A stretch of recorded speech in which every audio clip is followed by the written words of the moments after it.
You made it through the heat and bugs of the early season. You hung in there during the months of change, then would not be denied when the weather turned cold. For many deer hunters, that's their season, but it doesn't have to be.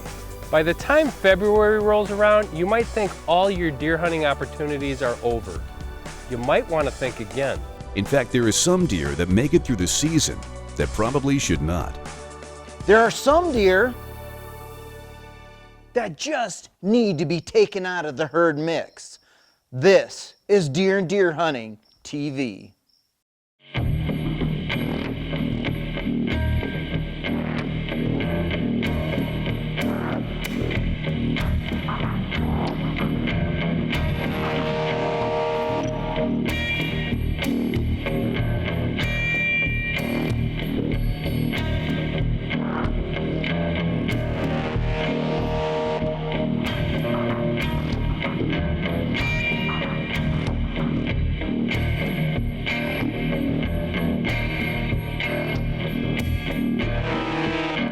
I'm Steve Bartella. I'm Gordy Cron.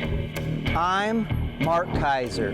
I'm Dan Schmidt, and this is Deer and Deer Hunting TV.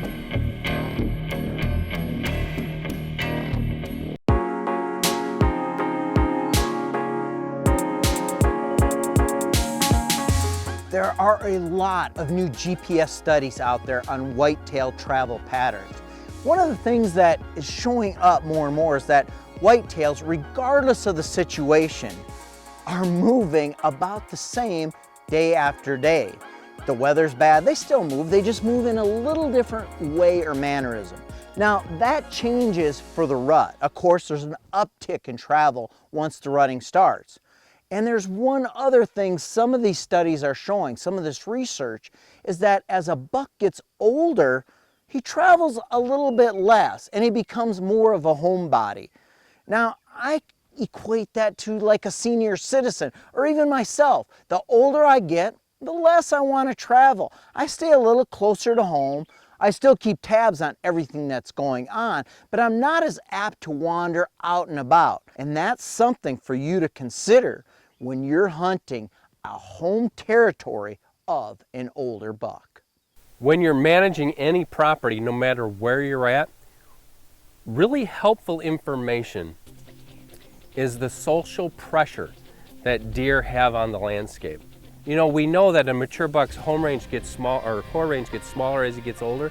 There's a reason for that, because when that deer tries to travel outside of that core area, he's getting beat up by other bucks, so he learns that I gotta live in this smaller area. That's the stuff we like to focus on, but the thing that I find most fascinating is the social structure, the social pressure and stress from the female segment is basically what drives the whitetail herd. The most dominant does, the healthiest does, they're gonna occupy the high rent areas of the property. They're gonna occupy, so that doe's home range might be 250 acres. That 250 acres might be the best 250 acres is where the most dominant does are going to live. There's going to be one or two. They're going to have some fawns with them, and last year's fawns with them. But guess what? Those get pushed out to the lower rent areas. They're going to be living in, you know, the not so good areas of the property based off of their ranking in the herd, their pecking order. The stress that's involved with that jockeying for position is what drives deer behavior. What drives how many deer you're going to have on your property, and what drives essentially your hunting prospects in fall. It's one thing to talk about it, it's another to actually do it. Dan Schmidt is in Texas in February. He has a chance to fill some late season tags and help shape that social structure. You think everything is over and you're going to put everything away until next season. Not the case. What I was really excited about was not only extending my season another month, but also going down with a muzzleloader. I had a new Thompson Center. I really wanted to try it out on some real live game. Perfect opportunity on a managed deer land permit in Texas. Dan is hunting with good friend John Heaton at the Patterson Ranch in north central Texas. This is a program through the state for private land managers who need to manage their deer properties. They get to the end of deer season and realize there's still X amount of deer that they need to take for their quota. So that's going to be the antlerless segment of the herd, and it's going to afford them the opportunity to take out some more of the bucks in case they haven't already shot enough bucks off their property. Earlier, Dan talked about changing the social structure on a property by taking out does. In the Texas heat of early February, that's Dan's first opportunity with his Thompson Center.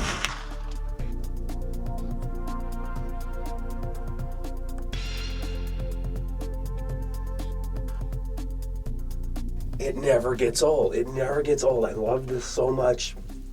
Deer hunting, period. But muzzleloading, especially late in the season. It's February. We're in North Texas. It's cold. I'm from Wisconsin. I'm not freezing, but it's cold. And we just shot a really nice dose of prime venison, heading right into spring almost. Deer and Deer Hunting is brought to you by Hornady, accurate, deadly, dependable. Mossberg, built rugged, proudly American. Nikon, the next generation in hunting optics. Cuddyback, more deer, fewer blanks. And by Scent Killer Gold with Hunt Dry technology. Apply, dry it, and go hunt. Coming up, with a doe down, it's time to take in the wide open Texas landscape and chase one of the older bucks on the Patterson Ranch. This is Deer and Deer Hunting TV.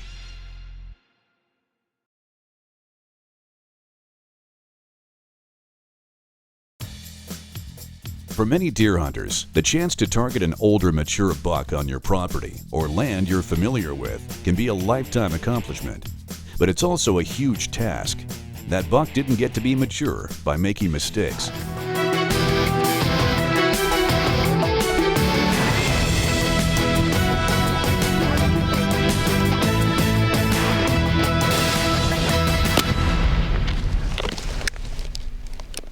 So you think you have Grandpa living on your property. He's starting to screw up a little bit more. It's maybe time to hunt this buck and put him on the wall. Well, now is not the time to change up your management decisions, your land management decision. You've made this buck comfortable. You've made him feel at home. If you start switching things up, maybe you're thinking, I want to try another food source on my food plot. Maybe I want to put in some cover crop. Maybe I want to do some forestry. You might want to put it off one more year because any of these changes could change this buck's patterns. Remember, he's a senior citizen. He's used to going to lunch at a certain time, going to bed at a certain time, and traveling a certain pathway. Again, this buck has made it through many seasons of your hunting attempts.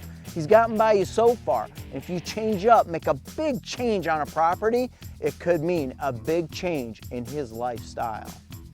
John Heaton of the Patterson Ranch in north central Texas knows how to manage for big, mature bucks. He's invited Dan Schmidt down to the Lone Star State to take out one of those older bucks that, to be honest, needs to be gone from the herd. So we thought this was going to be a quick hunt. We thought it was going to happen fast. And the reason why is John is such a good deer manager. Like him, this is a big 7-point, and he's a shooter. He manages that ranch specifically for older age class animals. On the bucks, easy to do in Texas. You have a lot more things you can look at. The body characteristics, the antler characteristics, obviously.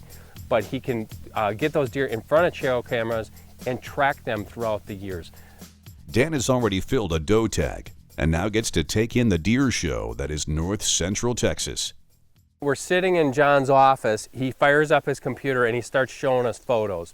And there's lots of photos, but in this one particular stand, John knew there were 5 mature bucks. Can you believe that? I mean, I've never seen that before, but 5 fully mature bucks frequenting this one area. We're talking 6, 7, 8-year-old deer. Really cool deer. Management bucks because they are past their prime or they just never were going to blossom into anything ginormous that they were going to save. So there's 5 deer. And he said you could see any one of these 5 at any given sit in this particular area. So the next morning we're going to head out to that spot. I've got the pictures emblazoned in my brain. I know which deer to look for based off of antler characteristics, body characteristics. There was one really, I've never shot a buck that has had a really super wide rack. And there was one on there that, you know, he's pushing 20 inches wide inside. I'm like, that's a really cool deer. If I see that one, I'm probably gonna pick him over all these other ones. Lo and behold, we get into the blind, it's in the dark, setting up, it's starting to get light out, deer start showing up, and now we're identifying individual bucks. Yeah, that's the 9-pointer he told us about. That's the big 8-pointer, that's the tall 8-pointer. And here comes the wide 8-pointer. I knew immediately by the deer's rack, but also from he had a dark face, black coloring in his snout and in his throat. I knew that was the deer, and I knew that was the deer that I wanted to get. This is Deer and Deer Hunting TV.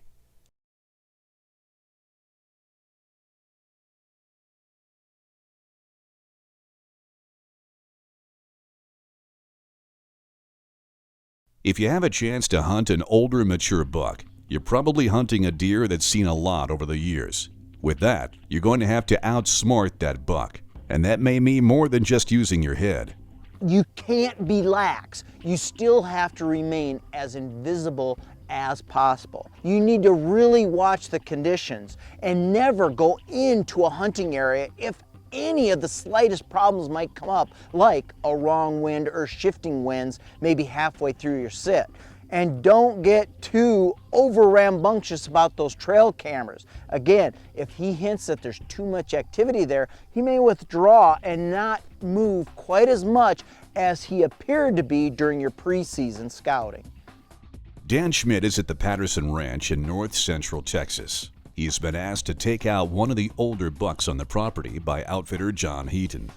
It seems like a simple hunt, but these bucks don't get to be old and mature by making mistakes. John manages his ranch really well.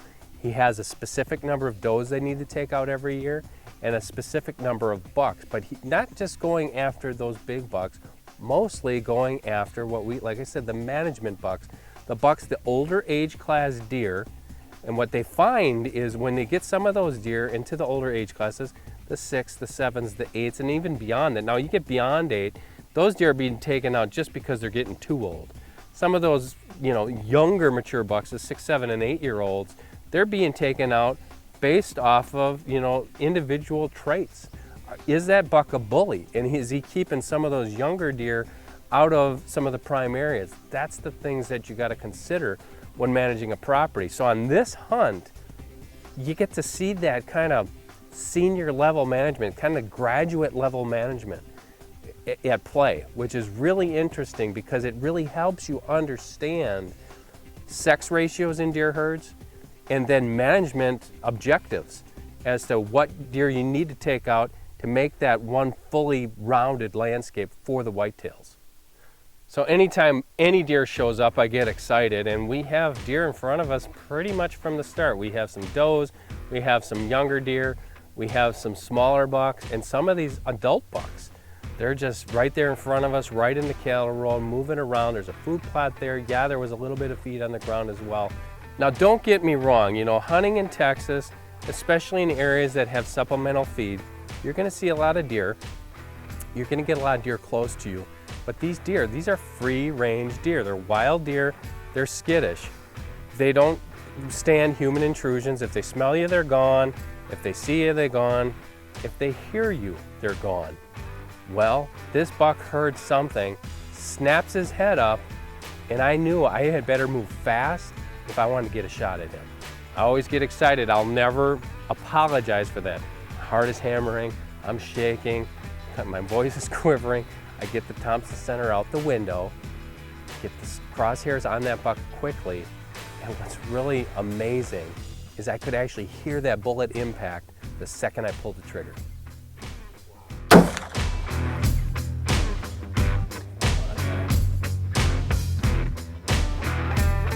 He humps up, he runs off. I knew he's hit mortally. I know he's gonna go down fast. Come on, go down, go down. He's down right there. He's down. Yes, yes, yes, yes. We just smoked a very wide North Texas buck with the TC. Oh my gosh, Holy cow. Pure elation. Every time you see a deer go down, you know you got to be excited. I reloaded right away just to be safe, just to be sure that in case he moves again, I'm going to take another shot, but I know he's down. There's no need to poke him, prod him, nothing. My muzzleloader buck is down. What a buck! Holy cow! Look at this. Let me put my TC over here. I'm going to take the cap out of there first, just to be safe.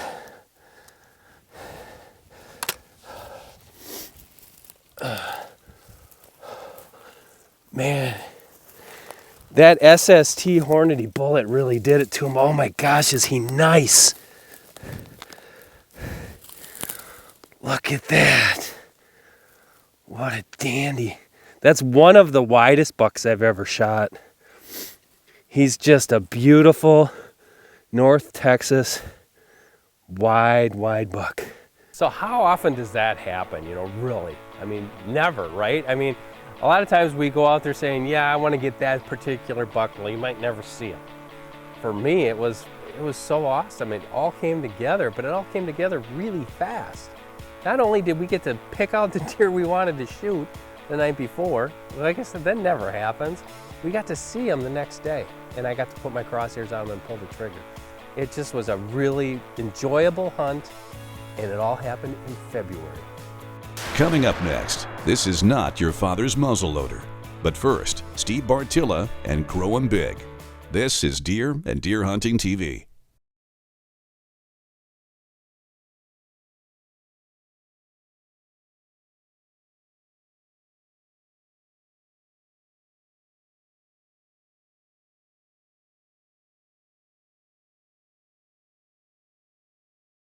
Deer and Deer Hunting is brought to you by Thompson Center, America's master gunmakers. Analogics, protect your herd with the power of science. And by 10-Point Crossbow Technologies. There is no substitute.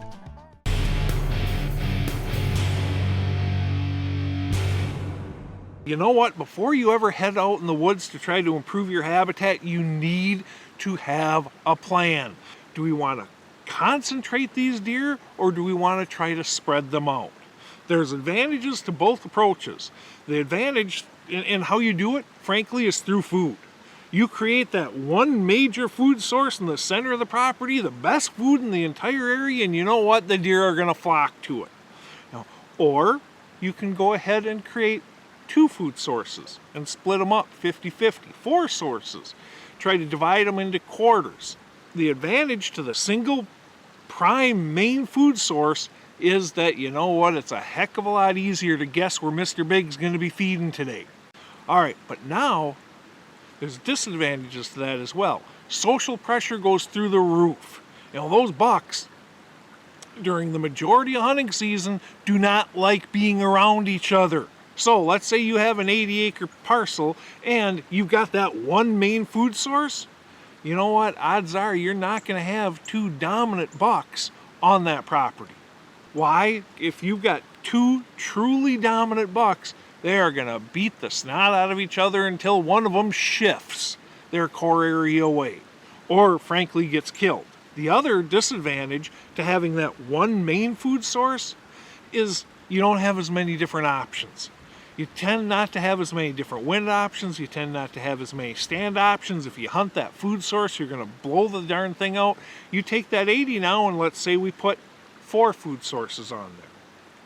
4 food sources, we divide that 80 up into 4 20-acre sections, and each one of those sections we offer Mr. Big absolutely, positively everything he could want in quality food, water, cover, feeling of safety, comfort, breeding opportunities, all that good stuff. Are you going to have now 4 mature dominant bucks on this property? Probably not. But the potential is to have 4 set up their core areas on this ground. So now the disadvantage is the exact opposite of the advantage for that one central food source, and that is now you have to start doing some game planning. Where is Mr. Big going to be feeding today? You have to dig deeper to figure these types of things out. But there are huge advantages in reducing social stress and holding more mature dominant bucks on your ground. Will they leave? Of course they will. All we're talking about is shifting their daylight core areas to these locations. If we can get that, we are so much farther ahead in the game.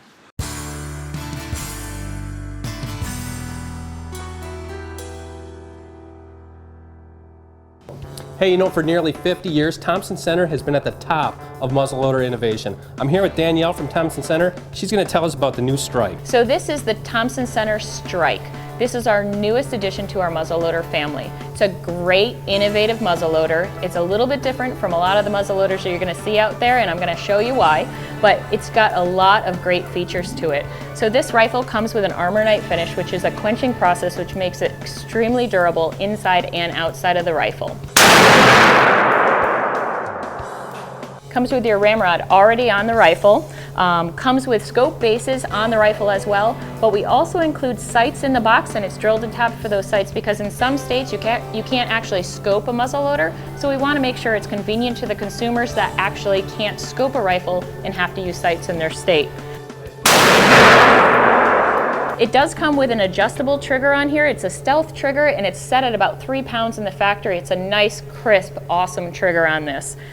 It does open like an over and under type of rifle, as you can see. Very, very easy to use. And it also comes with the stealth striker. So this doesn't have a hammer like a typical muzzleloader or single shot rifle like we have in our line. It's a stealth striker. So it's striker fired, you move this forward, that activates the mainspring of your gun and you can shoot.